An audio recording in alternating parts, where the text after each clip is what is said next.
Alright, it's time for another 1E teamwork build. Remember, if you like what you see, like, subscribe, ding that bell, and let's get into the build. So, for our traits for this build, the first one we want to pick up is Anatomist. This will give us a +1 to confirm crits.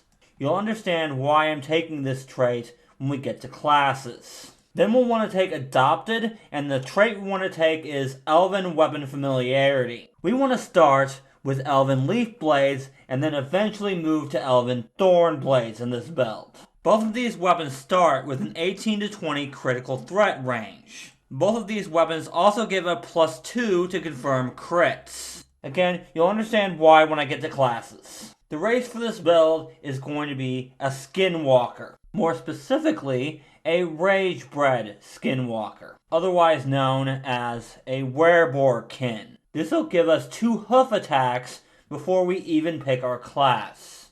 Why do we want this? Well, we want as many attacks in this build as we can get.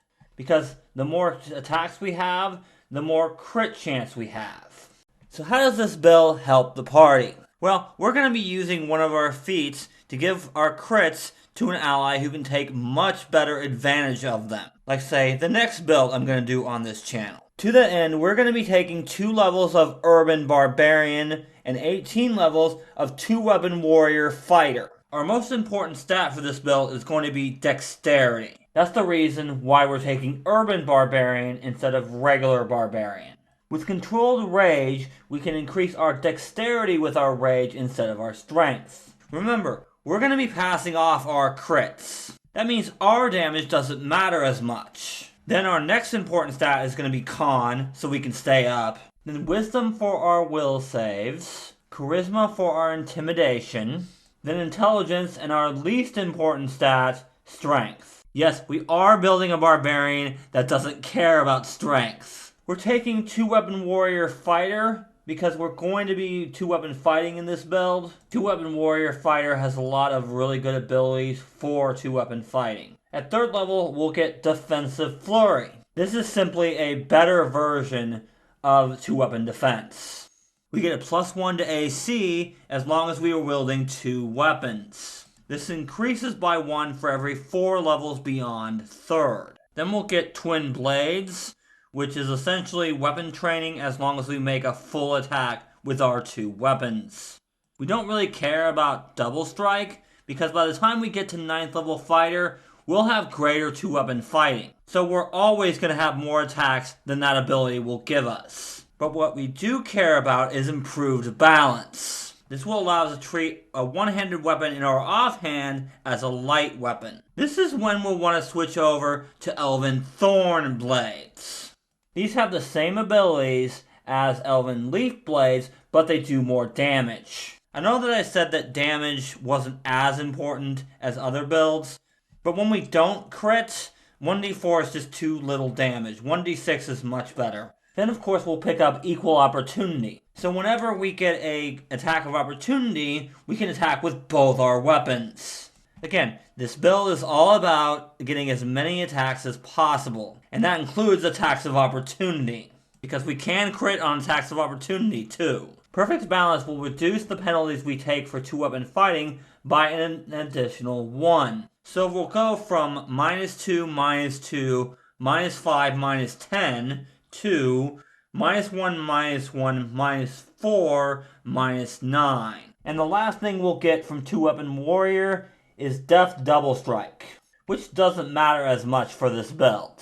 But if we want to, when we hit with both weapons, we can make a disarm or sunder attempt without provoking an attack of opportunity. This is an immediate action.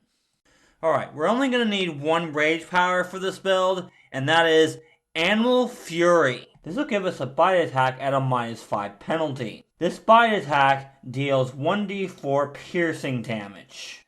Again, more attacks, more crit chance. Alright, it's feat time. So, the first feat we're going to need is Combat Expertise. This is a prerequisite for the feat that makes this whole build work. And we want that feat as soon as possible, so we're taking this at 1st level. This is essentially power attack, but for your armor class. it does require your intelligence to be at least 13. That's why intelligence is slightly more important than strength is. With this feat, you can take a -1 penalty on attack rolls in order to gain +1 dodge bonus to your AC. When your base attack bonus reaches 4 and every 4 after, the bonus and the penalty increase by 1. The main reason we're taking this is because it's a prerequisite for the feat that we really need in this build. But if we're in a sticky situation, we can use this feat to gain a little more AC. Then we'll want to take our most important feat for this build, Butterfly Sting. This will lock us into worshipping Desna. But whenever we confirm a critical hit, we can choose to forego the effects of our crit. Doing so means our attack deals normal damage, but the next ally to hit that target in melee gets our crit. This will allow one of our allies to focus on crit damage instead of crit chance. When we take our first level of fighter at 3rd level, we're going to gain a bonus feat. And since we're going to be using weapons that allow for weapon finesse, we definitely want to take that. This will allow us to use our dex instead of our strength to hit. This feat is why dex is so important to this build. Well, that and the next feat in this build, which is of course, finally, our 2-weapon fighting. Since at this point we're using 2 elven leaf blades, which are light weapons, this will decrease our penalty for 2-weapon fighting down to -2, -2. Instead of what we were taking, which is -4, -8. We're going to get most of our attacks from just leveling up. But this feat and other feats in this line will give us 3 more attacks, in addition to the ones from leveling up and from our hooves and our bite. Next, we're going to want to pick up Fast Change. This will allow us to change into our bestial form as a move action instead of a standard action. So if an enemy is right next to us, we can go into our bestial form and then make our attacks, rather than having to waste our standard action transforming.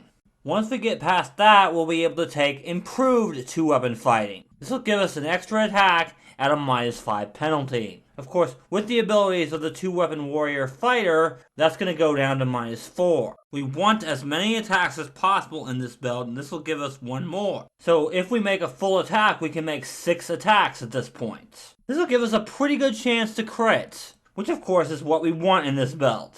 Unfortunately, we're not playing a human, so we're not going to be able to take martial versatility or martial mastery. So for this build, we're going to have to take 3 feats 3 times each. Once for each of our types of weapons. Our hooves, our bite, and our elven thorn blades. We're going to need to take improved critical for all of our weapons. This will increase our critical threat range to 15 to 20 with our elven thorn blades and 19 to 20 with our natural attacks. We want as much critical threat range as possible so we can get more of a chance to crit. Then we'll want to take weapon focus and greater weapon focus for all of our weapons. If we take these 2 with all of our weapons, then they'll all gain a +2 to hit, which are not only going to help us hit, but are also going to help us confirm our crits.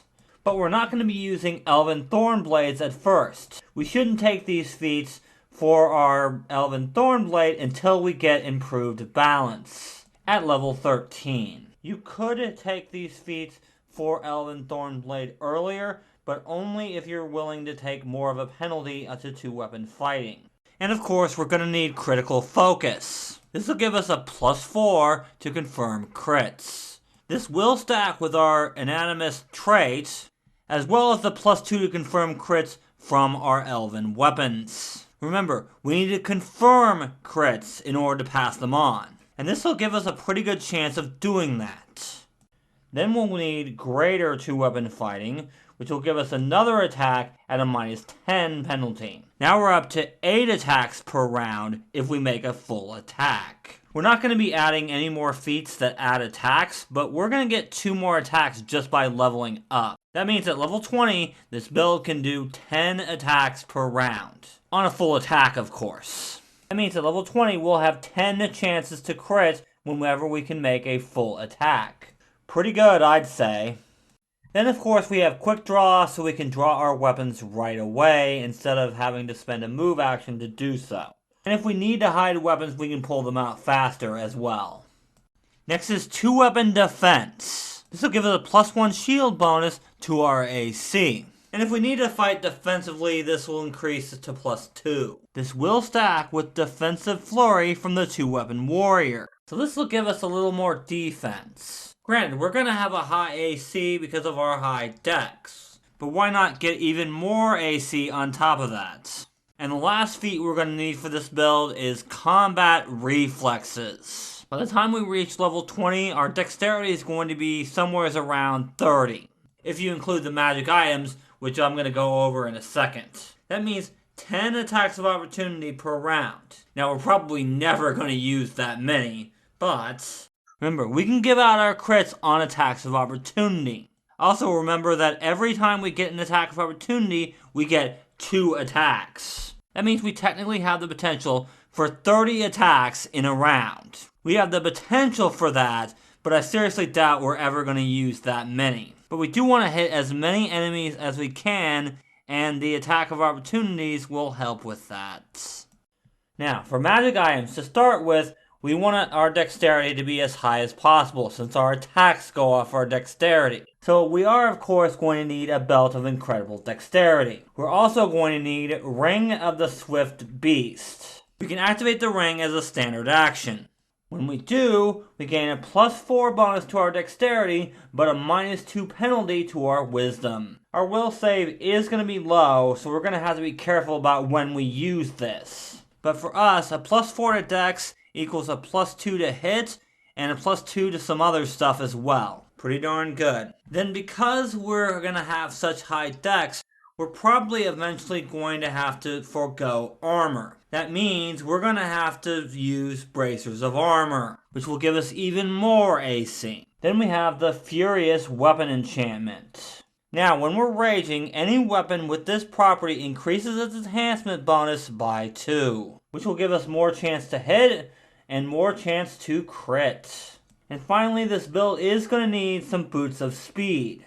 This one will just give us one more attack for 10 rounds per day. Of course, they don't have to be consecutive rounds, so we're able to save some of those rounds for later. Alright, that's going to do it for me, guys. Don't forget to check out the links in the description below, as well as my other teamwork build that I'm going to be doing later this week. But if you want to see more teamwork builds for 1E, you can check out these videos here. So remember, teamwork is vital, and I'll see you guys next time.